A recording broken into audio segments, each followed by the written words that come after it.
I wanted to include a quick disclaimer before the meat of the video begins, and that is that this is not an exhaustive tutorial, but more of an example of how you can use this free tool in Canva to draw stitch patterns that you would otherwise have to knit and would take a lot more time. It's a quick way to evaluate whether your ideas are going to work in a pattern or not. Or like me, it's a way to check that pattern instructions are correctly creating the stitch pattern the designer has dreamed of and is showing in their sample.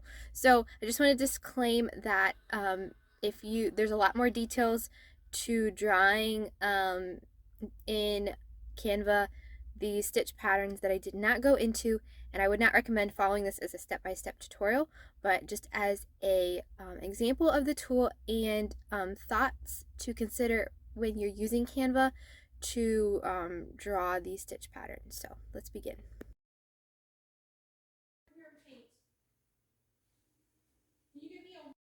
Canva, their free version, for quite a while. I use it for formatting knitting patterns. I've drawn labels and logos with it. It's a great tool. And recently I've been using their Whiteboard feature. You can see here I'm on one of their Whiteboard pages to draw out stitch patterns that I'm coming across in a knitting pattern that a client has sent me, where there's shaping and the stitch pattern changes after there is shaping, either for example, a sweater where the armholes are shaped. You bind off stitches at the armholes or at a neckline, and you want to check that after the shaping has finished, the written instructions are still aligning with the stitch pattern that was established before, so that you have the fabric beautifully flowing stitch patterns from all the way from cast on to bind off as the designer intended. I'm often comparing this drawing that I've done to the sample photo and making sure that the written instructions are truly creating the finished stitch pattern on the fabric that the designer intended. Let me give you an example here of how I would do that. I always note the size that I am drawing the stitch pattern for, as it can vary from size to size depending on the design.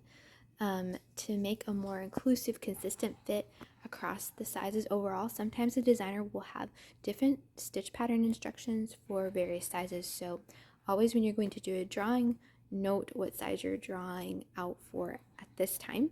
Also, in the Canva file itself, I will often label the file the same name as the pattern so I can reference it and find it later.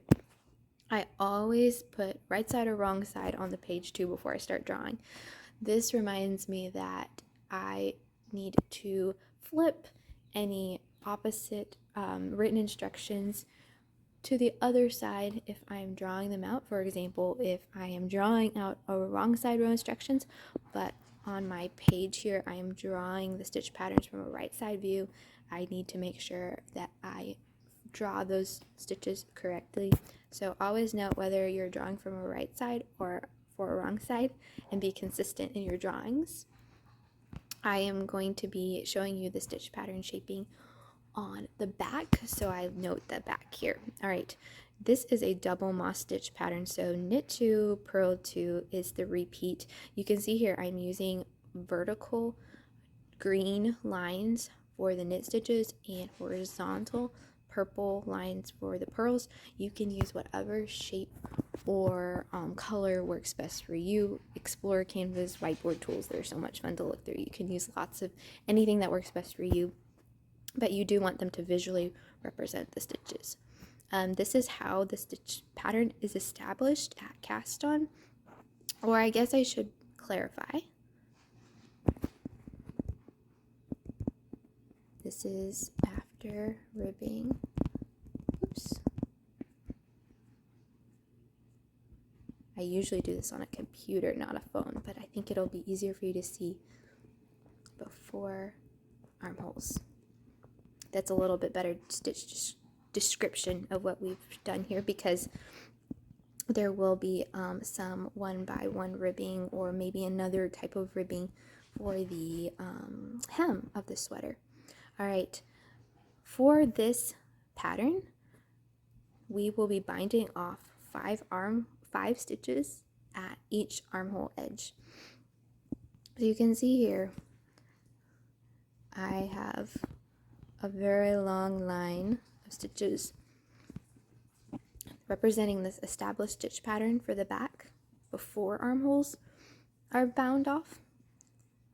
And I will copy and paste this line of stitch pattern down below, and then I will bind off, or delete in this case, 5 stitches at the edge. 2, 3, oops, I duplicated that one, 4, 5.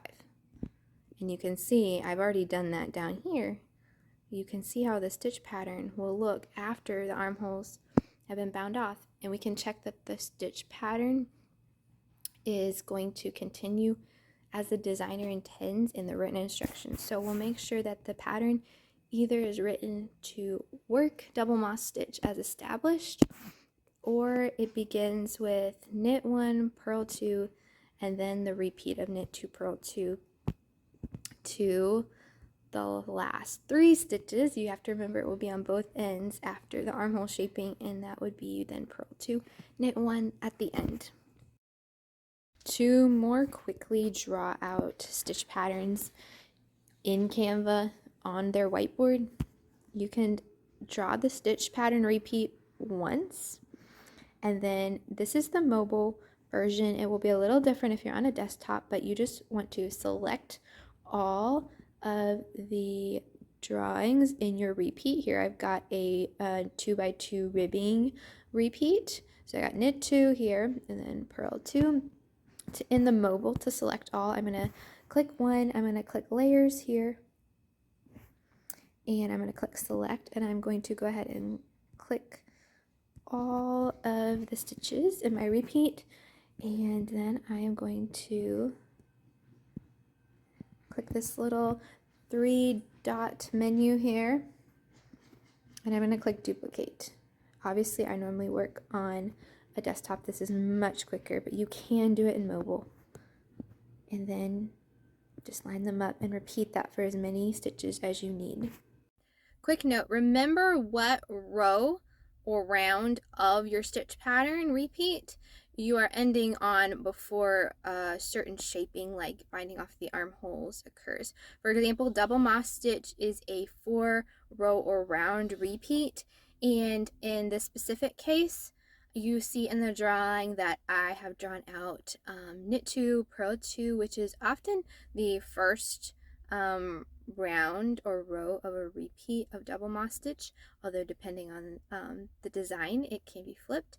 So just keep that in mind, that you really need to think about the stitch pattern you're using and what row or round of the repeat of that stitch pattern the knitter will be working before they do their shaping. So you can keep that in mind and figure out how many rows the shaping's worked over, and then accurately draw the stitch pattern row repeat that will be established after shaping.